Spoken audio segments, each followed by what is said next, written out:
It's the Breeders' Cup Filly and Mare Sprint. This is a new race.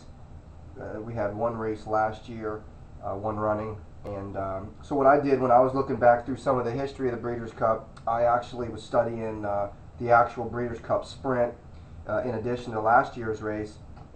And going through this race, there's obviously a top horse in here who is going to be tough to beat, I think. Indian Blessing, you have Bob Baffert at his home track. This particular filly has won 4 Grade 1s, ran second in one, has been all over the country, raced against all competition, runs fast early fractions, is going to put herself in the right position to win the race. And I think if you can get Indian Blessing at 2-1 or 3-1, I think that's actually a good price, even though this is the Breeders' Cup.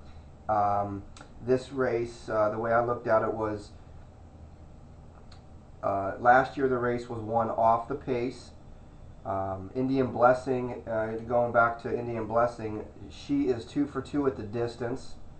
Okay, she's got, like I said, 4 Grade 1s. A couple of the other prominent horses here, Juvftrf has never raced on an all-weather surface. I think Ventura had a very fast work, 58-3, which is something I love to see in a horse. But as I go through this, I also come to Intangaroo, who is the closer in this race. And with the early speed that we're going to be seeing from Indian Blessing, Dearest Trickiest, and Dream Rush, I think there will be enough. I think there will be room for Intangaroo to gobble it up. But they say this poly track out in California makes the distances shorter. It actually is such a fast track that it makes the distances a little bit shorter. So with that said, I'm looking at a exacta here with Indian Blessing on top and Intangaroo second. Also, with the lots of early speed, let's see here, she has won her last 3 races with gas in the tank. And what I mean by that is Indian Blessing has won by 6.5, 7, and 5.5. So it's a little bit difficult to determine how she would have closed if she was pressured. So I also would recommend a $1 exacta key 5 with the 1, 2, 3, 6, 12. So that's how I see that race. Bob Baffert calls Indian Blessing the franchise, and I think she's going to be tough to beat. With Juvftrf and Intangaroo close seconds from a handicapping perspective, and Ventura in there as well. But I think that Indian Blessing is going to have the pace. And this is nothing great, no great handicapping here. But as we look at pick 6s and pick 3s, Indian Blessing will be thrown into those tickets.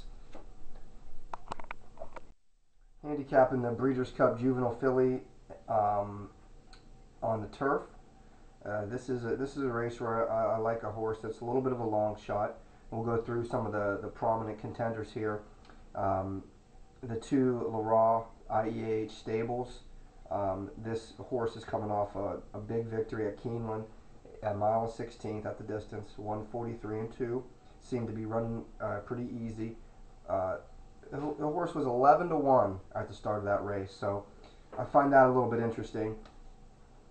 As you go through here, Maram looks to be a decent closer coming out of a Grade 3 victory off a yielding turf course. We'll see how she likes a firm ground at Santa Anita. C Karma, I like a little bit. Again, a Grade 3 winner by a neck on the soft ground at Woodbine. Again, see how she likes running on the firm course. Freedom Rings has Alan Garcia up, and this horse seems to be improving, moving in the right direction, but may still be behind the top choices in this race. Number 7, Consequence, is a horse that fired a pretty impressive 46 flat bullet on the 19th of October. This is El Prado's son, and he's coming off a 4th place finish in that same grade 3 on a yielding turf course wide trip. I think that if you look back at both this horse's 2 starts, for starters, she hasn't had a chance to run on the firm ground. She has been consistent in both of her races, running similar speed figures, breaking her maiden at Saratoga with John Velasquez up, and then again a 4th beaten half a length with a wide trip in the grade 3 at Belmont. Now again, we're going to be looking at a firm turf course with John Velasquez riding this horse, coming off of Bullet Works. This is my pick. Consequence is my pick for the juvenile turf. 8-1 morning line. I think that the filly is going to actually go off higher than that. Sugar Mom is an intriguing horse coming off of an impressive win in the Kentucky Cup Juvenile. I do like this horse as well, and she will be played in my exotics. 2 strong workouts. Last 2 times out at Keeneland, sub 1 minute works, as we know, is one of my favorite things. Beyond Our Reach is a maiden coming over from England. It's tough to bet a maiden in a grade 1, but some of these young horses will be improving dramatically in this race, as well as their next couple of races. So she's got a shot. There's no question about that. So my picks for the Breeders' Cup Juvenile is Consequence, the 7 horse, on top of the 2, 3, 4, 6, 8.